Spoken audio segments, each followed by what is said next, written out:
Hi, thank you for joining me. I was going to show you my audience.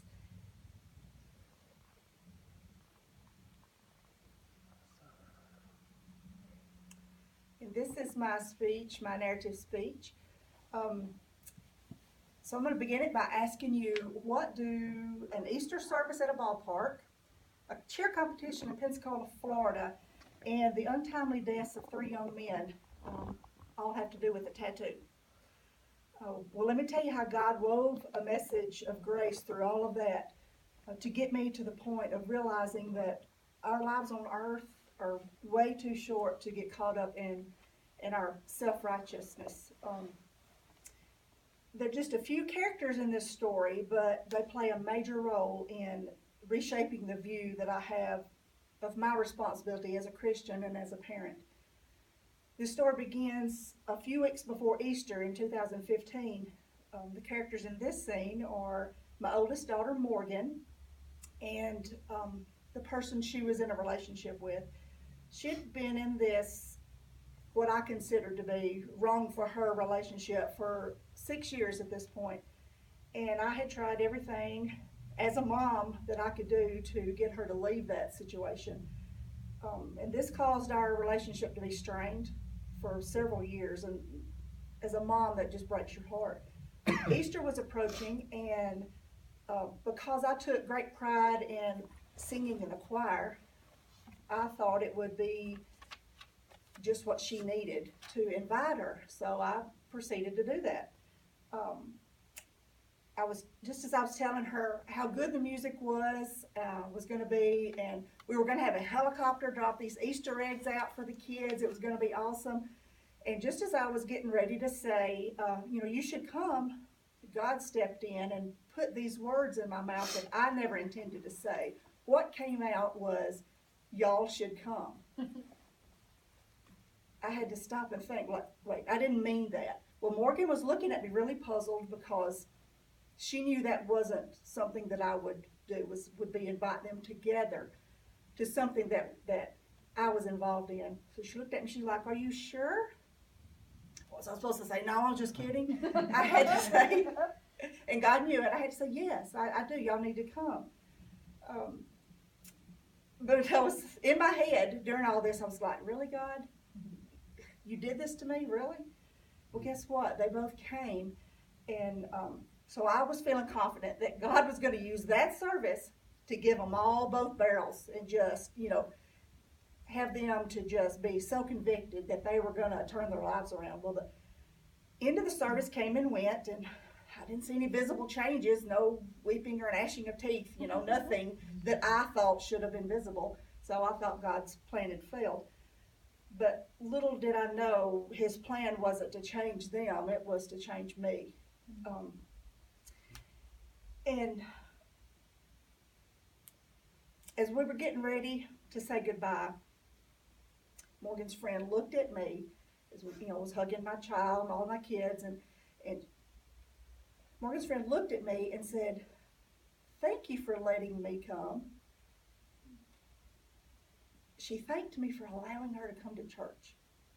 So I'm the reason that you haven't been coming to church? That hit me so hard that the Jesus that we had just been singing about, that Jesus that gave his life, his blood on the cross, every bit of that blood that he shed for my child, who I'd been praying for, he also shed for Morgan's friend. Who am I to be that self-righteous that I thought this was all for them? At that point, the cross became really important to me. It took on a whole new meaning.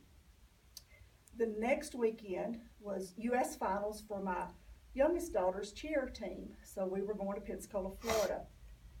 And the main character in this one is, besides me, is Lauren. And she was 14 at the time. We get down there to the beach on Thursday. So we have a couple days to do the beach things, the touristy shops and the trendy restaurants. And then they compete on Saturday. Well, I had been talking to, my best friend had gone also with her daughter. I'd been talking to her about wanting a tattoo. Lauren would never let me have a tattoo. It was the oddest thing. She was so against it. And that Saturday night, my best friend's daughter, she was talking with her about getting a tattoo. So Amy was going to get one. I'm like, Lauren, Amy's going to get a tattoo. Why can't I? And it went back and forth. Lauren was like, you're not getting a tattoo. Yes, I am. No, you're not. I am too. It's my body. I'll do what I want to. Mother, you're not. You think I'm kidding, but like really that's how it went down. And I'm like, well, Amy's getting one. And she said, okay, you're not going to stop whining until I say so. So just go do it. Well, I'm serious. That's how that happened. She didn't have to tell me twice. We got in the car at about 10 o'clock on Saturday night, went looking for a well-lit, clean tattoo place, and found one, pulled up, went in. Amy knew what she wanted, so they began helping her. And I knew I wanted a cross. I didn't really know anything other than that. I knew I wanted a cross. Well, Lauren sat down at the guy's computer and designed what we wanted, and he drew it out, and he came back, and she's like, no, I want this gone, and I want this loop here, and loop this around, and I'm just like, I just want a cross. But she sent him back, he drew it out 2 more times, and when he finally came back, she looked at it, she's like, that's what we want. Now this is where we want it.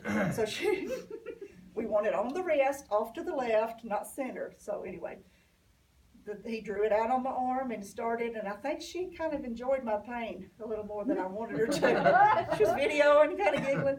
But anyway, I had my tattoo, and I was quite proud of it. But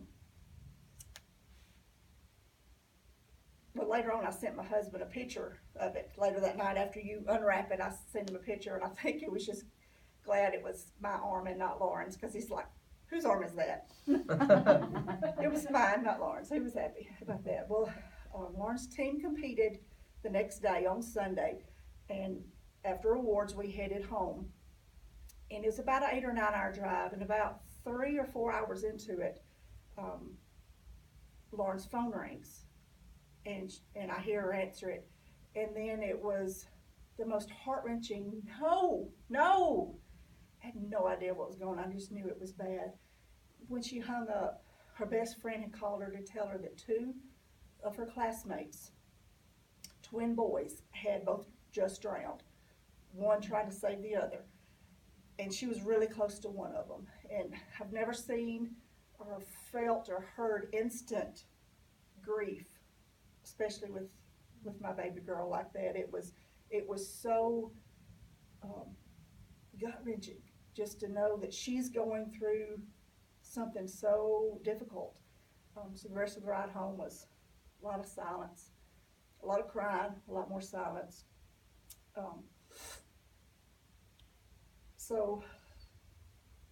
And actually that was the second tragedy of that weekend. When we were there on Friday, we got word that a young man that used to be on Lauren's cheer squad, that used to compete, had gotten killed in a motorcycle accident. Somebody pulled out in front of him on the highway, and he was killed instantly. So it was like that whole weekend was full of tragedy and triumph and tragedy. 3 young men lost their lives way too soon. So how does all of that fit into my tattoo?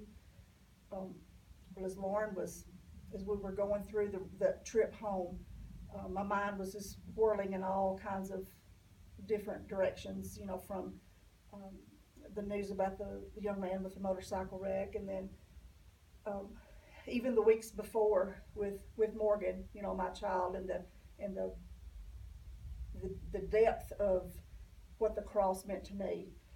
And then my mind settled on, the tragedy of the 2 young boys that had just lost their lives. And then I realized that, that those 2 moms from that moment on could never hug their boys. They could never hear their laughter fill the house. Their lives was changed forever. And I remember thinking so hard that I hoped that they were with Jesus. I hope that's where their destiny took them. And I reached down and I was rubbing my tattoo, which was still scarred, so it was still, some scratches there. And I just happened to look down, and for the first time really noticed that there was a perfect letter C in this design. And yes, it could stand for Cheryl, my name, if I didn't want to go into the real reason, the real meaning behind it. But all three of those boys' last names begin with the letter C. So every time I think of it, I think back to those boys, to that family, and it's a time to pray for that family. You know, those moms had to give up their boys, but then I look behind it and I see the cross, and then I realize God gave His Son, His only Son, willingly, that every drop of blood on that cross was for all of us. And there's no greater depth of loving than what was on display, and I had my reminder of that. So that's how an Easter weekend at the ballpark, a trip to Pensacola for a cheer competition, and the lives of 3 young boys gone too soon have to do with my tattoo. Thank you. Shall we-